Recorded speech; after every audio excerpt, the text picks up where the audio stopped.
The merchant collective had perfected the art of subjugation across 12,000 worlds. They arrived with promises of prosperity and protection, then systematically dismantled local governments, seized resources, and reduced populations to servitude. Their method was efficient, practiced, and utterly devoid of mercy. When they arrived at Earth, they expected the same easy conquest. They expected wrong. Captain Zorn of the collective studied the initial intelligence reports with growing confusion. Earth's population was fractured, divided by geography, language, and ideology. Perfect. Divided populations were easier to control.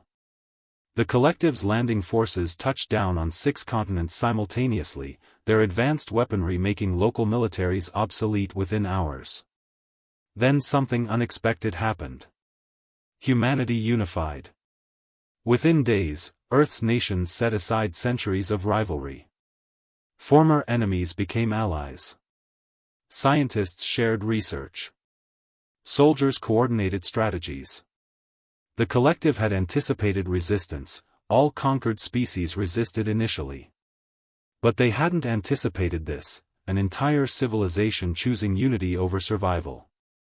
Captain Zorn watched from orbit as human forces launched coordinated counterattacks. They were poorly equipped compared to collective technology, yet they fought with a ferocity that seemed almost suicidal.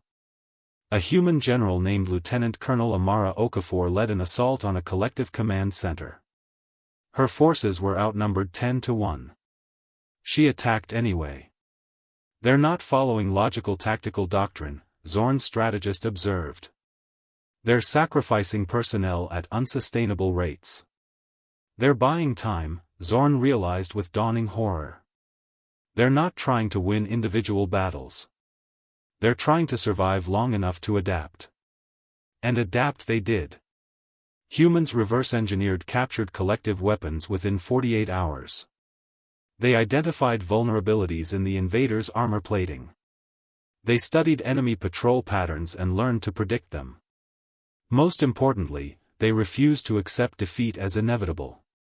The collective's slave traders had expected to find a broken species ready for subjugation. Instead, they discovered warriors forged in the crucible of their own history.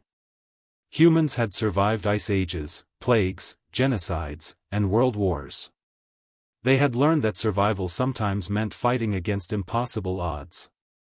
Lieutenant Colonel Okafor led a team deep into a collective facility, not to capture it, but to destroy it from within. 300 soldiers entered. 50 emerged. But the facility, a critical processing center for converting conquered populations into slaves, was reduced to rubble. More importantly, the collective learned a lesson: humans would rather die as free warriors than live as enslaved servants. In the 3rd week of occupation, Captain Zorn transmitted a status report to the Merchant Collective Central Authority: Earth is not conquerable through conventional means. The population refuses pacification. Each defeated military unit is replaced by 3 new resistance cells. Each conquered city spawns insurgent movements. They fight with discipline and creativity.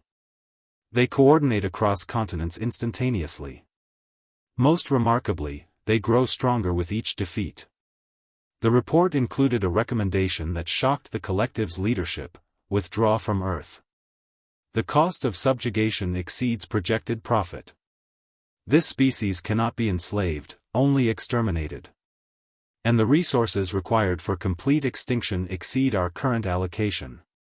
As the collective's ships disengaged from Earth's orbit, Lieutenant Colonel Okafor stood amid the ruins of a battle that humanity had fought and won.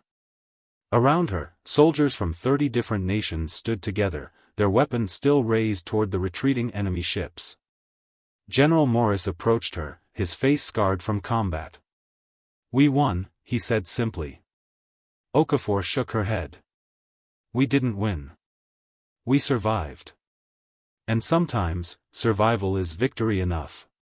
She transmitted a message to every human settlement, every resistance cell, every person who had fought.